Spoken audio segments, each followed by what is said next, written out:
Hello viewers, welcome to my channel Gyan knowledge hub. इस video में हम 6th क्लास की हिंदी की बुक के पहले चैप्टर मातृभूमि का सारांश करेंगे। तो चलिए वीडियो शुरू करते हैं। शुरू करने से पहले यदि आप चैनल पर नए हैं तो जल्दी से चैनल को सब्सक्राइब कर लीजिए। चलिए देखते हैं इसका सारांश। सबसे पहले सारांश में आपको कवि का नाम लिखना ज़रूरी है। तो मातृभूमि कविता सोहन लाल द्विवेदी जी द्वारा लिखी गई है। इस कविता में कवि ने भारत के प्राकृतिक सौंदर्य और समृद्धि का वर्णन किया है। कवि कहते हैं कि भारत की उत्तर दिशा में स्थित हिमालय पर्वत की चोटियां आकाश को स्पर्श करती हुई प्रतीत होती हैं। दक्षिण में स्थित हिंद महासागर भारत माँ के चरणों को स्पर्श करता प्रतीत होता है। तो इसका अर्थ है, आपको पता है भारत के नॉर्थ में, उत्तर में कौन सा पर्वत है? हिमालय पर्वत। और वो हिमालय पर्वत इतना ऊंचा है कि ऐसा लगता है मानो वो आकाश को छू रहा है। और दूसरी तरफ दक्षिण में हिंद महासागर है, तो हिंद महासागर ऐसे प्रतीत होता है जैसे भारत माँ के चरणों को छू रहा है। तो इस प्रकार से कवि ने हिमालय और हिंद महासागर को डिस्क्राइब किया है। आगे देखिए, हमारे देश में गंगा, यमुना और सरस्वती जैसी पवित्र नदियां एक जगह पर मिलती हैं। आपको पता है त्रिवेणी, जहां पर गंगा, यमुना और सरस्वती मिलते हैं, तो ये तीनों ही नदियां बहुत पवित्र हैं।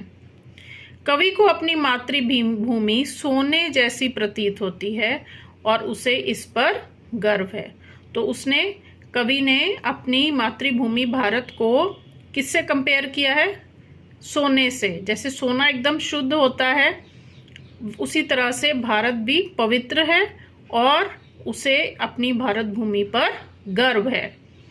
भारत के पर्वतीय क्षेत्रों में बहते झरने इसकी शोभा बढ़ाते हैं और हरे भरे वनों में पक्षियों की चहचहाहट से वातावरण मदमस्त हो जाता है। सो ये प्राकृतिक सुंदरता है भारत की कि यहाँ पर कहीं झरने हैं तो कहीं पशु पक्षी और कहीं वन। आम के घने बगीचों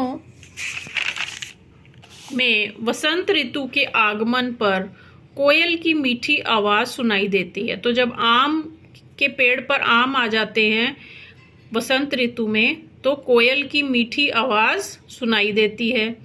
भारत की धरती पर बहती शीतल व शुद्ध हवा प्राणियों के तन को स्फूर्ति प्रदान करती है, और जो ठंडी और साफ हवा है वो पशु पक्षियों और मनुष्य के तन मन को स्फूर्ति प्रदान करती हैं, फ्रेशनेस देती हैं।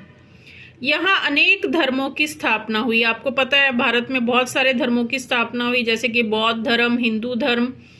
तो यहाँ अनेक धर्मों की स्थापना हुई जिससे जीवन के संदेश लोगों को मिले। इसी धरती पर मर्यादा पुरुषोत्तम श्री राम ने जन्म लिया, आपको पता ही है।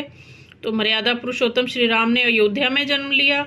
वहीं दूसरी ओर माता सीता भी यहीं पर जन्मी, और श्री कृष्ण ने पवित्र गीता भी इसी भूमि पर सुनाई। बौद्ध धर्म के संस्थापक गौतम बुद्ध ने भी अहिंसा का पाठ पढ़ाया। तो ना केवल हिंदू धर्म बल्कि बौद्ध धर्म का संस्थापन भी यहीं पर भारत की भूमि पर ही हुआ।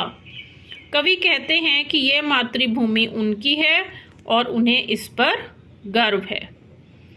तो ये था इस कविता का भावार्थ या सारांश।